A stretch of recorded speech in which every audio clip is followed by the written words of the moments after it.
लोगों ने मुझे कई फिल्मों में देखा होगा, MS धोनी का अनटोल्ड स्टोरी फिल्म के अंदर, जिसमें मैंने छोटू भैया का किरदार निभाया था।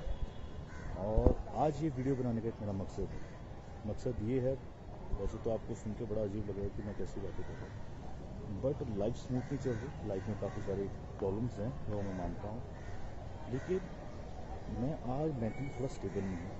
स्टेबल इसलिए नहीं हूँ क्योंकि मेरी वाइफ कंचन शर्मा, वो हो क्या रहा है, 1.5-2 साल से एक ट्रोमा से मैं निकल रहा हूँ और मैं उसको फेस भी कर रहा हूँ और उसको समझा के थक चुका हूँ काफ़ी चीज़ों को।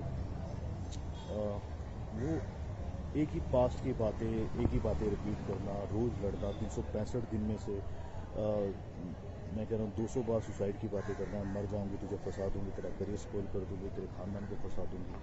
तो ये सुन के मैं बहुत ही इरिटेट हो चुका हूँ। मैं उसको हर बात पॉइंट पर समझाता हूँ, कंचन देखो ये बात ऐसे नहीं ऐसे है, ऐसे नहीं ऐसे है, इस चीज़ को समझो। वो मेरी फैमिली को गालियाँ देती है, मेरी माँ से उतनी नफरत करती है, मेरे हर परिवार वाले को। आजकल ऐसा टाइम आया कि मैं उनका फ़ोन नहीं उठा पाता इसके सामने, और बहुत सारी चीज़ें हैं, बहुत सारी चीज़ें ख़राब हो चुकी हैं, इतनी ख़राब हो चुकी है कि मैं अब ले नहीं पा रहा हूँ। दिमाग में इतना स्ट्रेस इसने दे दिया है, काम को लेकर यहाँ बॉम्बे में स्ट्रेस होता है, हर चीज़ को लेकर होता है, बट काम का स्ट्रेस फिर भी झेला जा सकता है, बट ये औरत का स्ट्रेस है, ये झेलना बहुत मुश्किल हो चुका है। मुश्किल इसलिए हुआ है कि ये काफ़ी ऐसी बातें मुझे बोल देती है, ऐसी बातें बोल देती है जिसका मेरी लाइफ में बिल्कुल भी कोई वैलिड पॉइंट नहीं। मैं बोल के थक चुका हूँ। ये मेरा नाम किसी से भी जोड़ देती है। मैं 2 साल से इसके साथ हूँ, 24 घंटे हम साथ में रहते हैं, उठना बैठना हर चीज़ें होती हैं, लेकिन ये कहीं ना कहीं शक का कोई इलाज नहीं होता। शक करती है, हर चीज़ पे लड़ती है, और इसका लड़ना नॉर्मल लड़ता नहीं है। जैसे साइको होते हैं, मतलब एक होता है शराबी इंसान, वो दारू पीता है और लड़ता है, लेकिन जब उसकी दारू उतर जाती है तो वो नॉर्मल हो जाता है ना।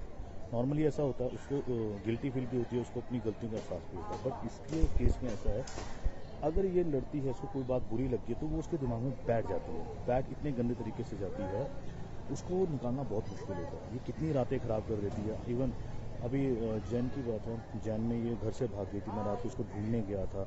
ये ऐसे काम करती है और बहुत सारी बातें होती हैं, कब तक इसका वो करूँ। इसकी मम्मी बहुत साथ देती है। इसकी मम्मी का कहना है कि मैं तेरी ज़िंदगी दबा दूँ, हर तरह के केसेस बताती है, मैं ये केस हो जाएगा वो।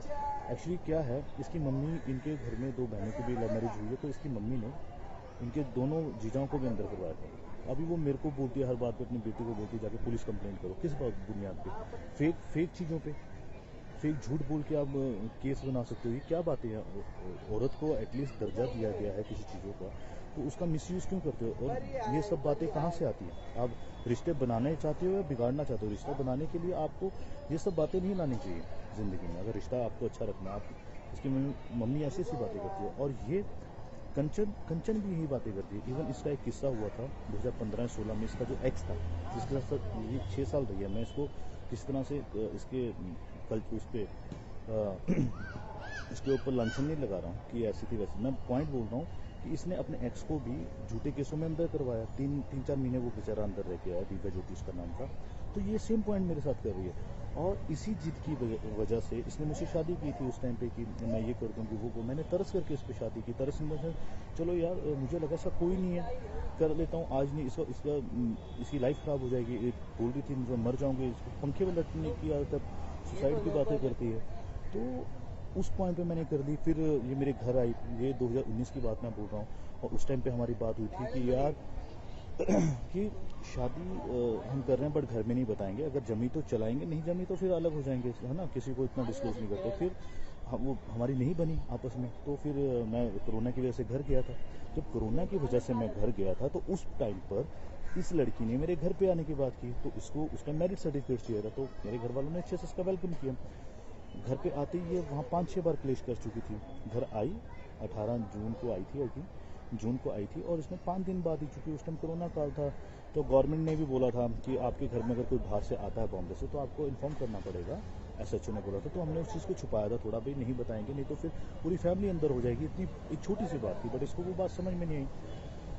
मेरी भाभी ने बोला मेरी कज़न सिस्टर है ना, तो इस बात पे भड़क गई, तेरी भाभी ने क्यों बोला कि मेरी कज़न? अरे भाई सिंपल सी बात है, कोरोना का टाइम है, और ये तुम्हारी हमारी आपस की बात है। लोगों को पता लगा तो बॉम्बे से आई है, वह छोटे छोटे बच्चे हैं, सबको अंदर कर देंगे इस टाइम। तो वैसे भी हमारे जो सरकारी हॉस्पिटल थे वो कोरोना के चक्कर में उन्होंने कोविड का हॉस्पिटल बनाया हुआ था और सबको वहाँ पे क्वारंटीन कर रहे थे उस टाइम पर। तो इसके बाद कुछ और छोटी छोटी चीज़ें हुई, जैसे कि हमारे घर में किन्नर आए, किन्नर बधाई लेने आए, तब ये लड़ी, चूँकि हमने उनको भेज दिया था। भेजने का एक कारण था, कारण ये था कि अगर हम किन्नरों को बधाई दे देते तो हमारे रिश्तेदार नाराज हो जाते। उनको लगता कि इनके घर में बहू आई, इन्होंने हमें नहीं बताया। मैंने कंचन को, उस टाइम हमारी शादी की रिसेप्शन पार्टी फिक्स हो गई थी 30 जुलाई को, तो हमने बोला कि आप 30 जुलाई के बाद आना, हम आपका वही जो बनता है वो देंगे। वो दिया भी, बट उस बात पे भी इसने क्लेश किया। बहुत सारी चीज़ें हुई, छोटी छोटी बातों पे क्लेश। ये बोलती मुझे घुमाने नहीं लेके जाते। अबे भाई, कोरोना में बॉर्डर सील हुए गए, हिमाचल बॉर्डर सील है, पंजाब बॉर्डर सील है, कैसे लेके जा सकते हैं? ये बात इसको समझ में नहीं आ रही। ये बोलती जिनकी शादी होती है उनके पति उनको घुमाने लेकर जाते हैं। मैंने बोला भाई, जिनकी शादी होती है उनके पति बेशक उनको घुमाने लेकर जाते हैं, बट उस टाइम पे कोरोना नहीं था। अभी कोरोना, अभी थोड़ा सब्र कर लो, बाद में चल लेंगे। ये बात इसको समझ में नहीं आ रही। तो हम आगे शॉर्टकट में बॉम्बे, क्योंकि वहाँ पे बड़े सुसाइड वाली बातें कर रही थी। मेरे घर वाले भी डर गए थे, उनको लगा कहीं ये लड़की की वजह से फैमिली पे कोई आफत उफत ना है, चूँकि कोई हंसा। तो मैं इसको बॉम्बे ले आया था। बॉम्बे में आके भी इसका सेम वही ड्रामा।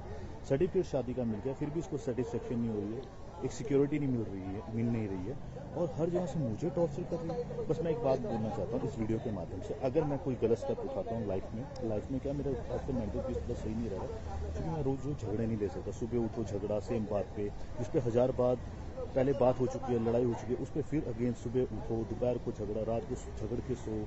तो मेरे में इतनी कैपेसिटी नहीं, मेरी एनर्जी लेवल इतना नहीं है कि मैं बार बार हर चीज़ों को क्लियर करता हूँ। इसको एक बार बोल के कंचन ऐसा नहीं है, ऐसा बात खत्म हो जाती है। अभी कल रात की बात है, इसने इंस्टाग्राम पे सर्च किया। अब सर्च में कोई किसी का कोई चीज़ दिख जाती है तो उसमें मेरी क्या गलती है? किसी ने मुझे नहीं ब्लॉक किया तो भाई, जब ब्लॉक नहीं किया है तो उसमें मेरी गलती नहीं हो सकती। तुम मुझे बोलो तुम्हें वो पसंद नहीं है, तुम ब्लॉक कर दो, मैं ब्लॉक कर दूंगा। मैंने ऑन द स्पॉट बिना सोचे ब्लॉक किया है। और ये कोई छोटी छोटी बात है, हम स्कूल के बच्चों वाली, मैं इसको बोलता हूँ कंचन, स्कूल के बच्चे भी ऐसे नहीं लड़ते होंगे जैसे तुम मेरे साथ कर रही हो। तो ये कोई वैलिड प्रूफ नहीं, वैलिड बात नहीं है। आप वो बात बोलो। हाँ, अगर तुम मुझे बोलती इसको ब्लॉक करो और मैं नहीं करता, तब तुम लड़ने का मकसद बनाती ना। मैंने बोला कंचन अपना इंस्टाग्राम दिखाओ, अपना व्हाट्सएप दिखाओ, तुम्हारा एक्स का भी तो इसमें है ना फोटो। ये उसने तुझे ब्लॉक नहीं किया व्हाट्सएप पे, सिंपल सी बात है। कह रही मेरी उससे बात नहीं होती, तुम्हें पता। तो मैंने बोला सेम यही चीज़ मैं कंचन तुम्हें बोल रहा हूँ कि मेरी भी कोई बात नहीं होती।